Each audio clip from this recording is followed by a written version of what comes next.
আমাদের একজন এখানে আটকে গেছে। টান দেন টান দেন টান দেন টান দেন টান দে টান দে ও টান।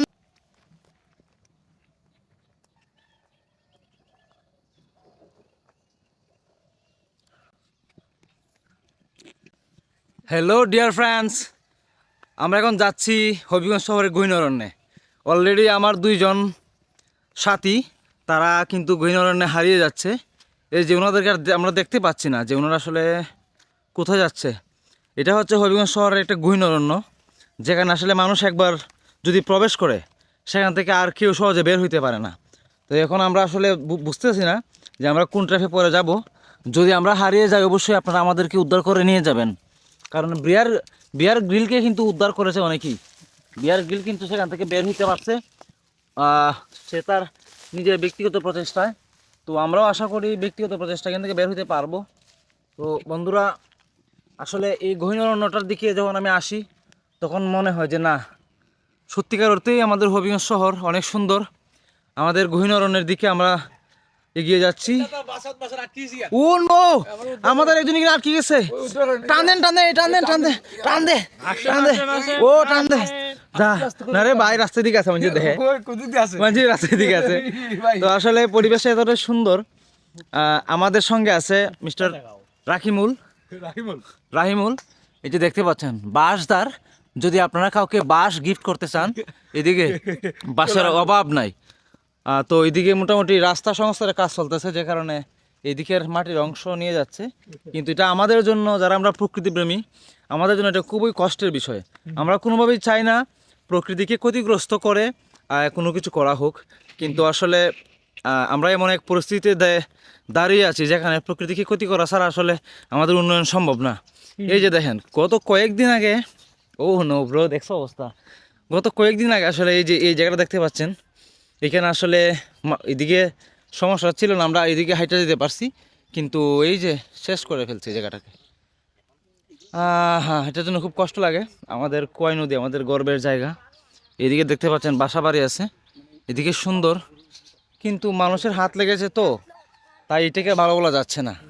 এই যে দেখেন এদিকে শয়তান বুঝেনি, শয়তানের যে শয়তানের খাবলায়া মাড়ি সব তুলে ফেলছে।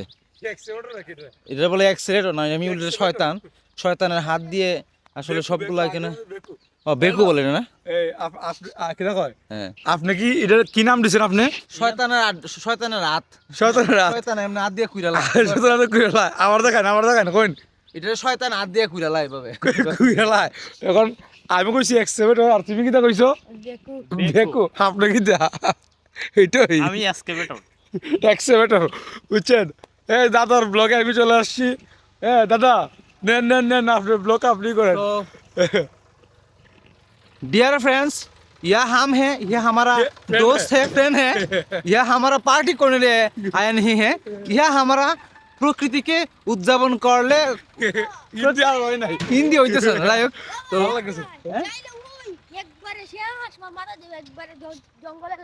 ও সামনে জঙ্গল আছে, হ্যাঁ এই সামনে কি আছে? সামনে একবারে জঙ্গলে লাগানি কি আছে? একটা দ্বীপ আছে। দ্বীপ আছে? জঙ্গল জঙ্গল সামনে আছে, চলো যাই, চলো যাই। চলো চলো। তুমি হা হা হা হাম হয় বেগা, তোমার হামো তুমি তো আমার লাগান তু তু তু তু তু তু তু তু তু তু তু তু তু লাও। তো যাই হোক, বলতেছে আমার একজন সামনে অনেক জঙ্গল আছে, দ্বীপ আছে। ভাই দ্বীপ পাইলেন কই বুঝছেন? তো আমার একজন বন্ধু পাইলাম যে আমার লাগান তু তু তু তু তু তু তু তু করে, তো তু তু তু তু তু তু তারা। তো আপনারা কিন্তু সঙ্গে থাকবেন, কারণ আপনাদেরকে আমরা একটা দ্বীপে নিয়ে যাব। দ্বীপটা অনেক কিউট। রাহিমুল বলছে আমাদের সামনে একটা দ্বীপ আছে, দেখি সামনে কোনো দ্বীপ কিংবা সামনে কোনো জঙ্গল আমরা দেখতে পাই কিনা। তো আপনারা যদি দেখেন এইদিকে দেখতে পাবেন। এগুলো আপনাদের বাসায় কি বলে জানি না, এগুলোকে আমাদের বাসা বলা হয় গরুর সডা না, এগুলো রাখা হয় গরুর সডা। মাথা ধরে গেছে কেন? আস্তে আস্তে ওনার মাথা ধরে গেছে। খুব সুন্দর কোয়াই নদী। আসলে কোয়াই নদীর পাড়ে যারা বাস করে তারা অনেক সুখী মানুষ, তারা অনেক নিশ্চিন্তা মানুষ। কোয়াই নদীর সুন্দর বাতাস, কোয়াই নদীর সুন্দর পানি, কারণ নদীর পাশ দিয়ে কারণ নদীর পাশ দিয়ে যে গ্রামগুলো থাকে তারা অনেক শান্ত, অনেক নিরিবিলি থাকতে পারে, অনেক ভালো তারা থাকতে পারে। তো তাদের অনেক এক্সট্রা সুবিধা আছে, তারা প্রকৃতির একদম কাছাকাছি থাকতে পারে, যেটা একটা জীবনের জন্য আদর্শ আর কি। তো হ্যাঁ এবং হ্যাঁ হ্যাঁ হ্যাঁ আমরা তো রোগের এই যে কত সুন্দর সূর্য, শহরের মানুষ এখনো ঘুমায়, অথচ আমরা এখানে চলে আসছি। আচ্ছা ওই রাহিমুল যে বলছিল রাহিমুল, সুন্দর কিন্তু আমাদের সূর্য সুন্দর না। This is nice beautiful. তো আচ্ছা রাহিমুল যে বলছিল এটাই কি সেই দ্বীপ দ্বীপ নাকি পাহাড় পেরিয়ে দ্বীপ সামনে? पहाड़ पेरिए द्वीप, আমরা এই মুহূর্তে আছি একটা পাহাড়ে। तो डियर फ्रेंड्स, यह हमारा पहाड़ देखने के लिए आया है, বাট ইহা कोई পাহাড় नहीं है, ইহা শুধু মানুষের ধ্বংসাবশেষের অংশ। আপনারা যদি দেখেন এদিকে একটা রাস্তা আমরা পেয়েছি, আমরা এদিকে আপনাকে মাঝে মাঝে দেখাই যাইতে পারি। হ্যাঁ আপনারা দেখান আপনারা যদি চান আমরা আপনাদেরকে খোয়াই নদীর দিকে নিয়ে যেতে পারি, বাট দিস ইজ বিউটিফুল। এদিকে দেখেন যারা ফিশার ম্যান তারা মাছ ধরছে, আর আমরা এদিকে চলে আসছি। এই সামনে যে একটা জায়গা আছে খুব সুন্দর, তো আমরা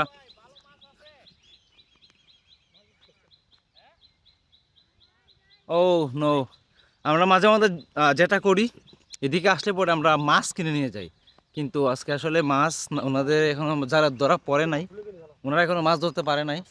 তো আশা করছি যে মাছ আমরা সামনে আরও দেখবো যে আমরা আরও মাছ পাই কিনা। আপনাদেরকে আরেকটা সুন্দর জায়গায় নিয়ে যাই, চলেন। এই জায়গাটা আরও সুন্দর। অনেকেই যারা সিলেটের জাফলং আমার মতো গরিব যারা আছেন, আমার মতো গরিব ফকিন্নি যারা আছেন, ফকিন্নিরা যারা বিভিন্ন ট্যুর করতে পারেন না, সিলেট জাফলং বা পাথরের দেশে যারা ট্যুর করতে পারেন না, আমার মতো গরিবদের জন্য ওই সামনে একটা জাফলং ভিউ আছে, আপনাদেরকে সেই জাফলং ভিউতে নিয়ে যাচ্ছি। তো আশা করছি আপনারা আমাদের সঙ্গে থাকবেন। কি করবেন মূলত অন্ততপক্ষে এই যে প্রকৃতি আছে না, এই প্রকৃতিকে দেখার জন্য হলেও আমাদের সঙ্গে আপনার থাকা লাগবে। কারণ যদি আপনি একজন প্রকৃতি প্রেমী হয়ে থাকেন, যদি আপনি প্রকৃতিকে ভালোবাসেন, যদি প্রকৃতির সঙ্গে আপনার সম্পর্কটা খুব বেশি ভালো থাকে, আমরা আশা করছি অবশ্যই আপনারা আমাদের সঙ্গে থাকবেন। এই মুহূর্তে সূর্যটা পুরোপুরি আমার ফোকাসে আছে, যে কারণে ক্যামেরাটা এইদিকে নিয়ে গেলাম, বাট আমার পেটে খিদা লাগছে, আমার কাছে ভালো খাবারও আছে।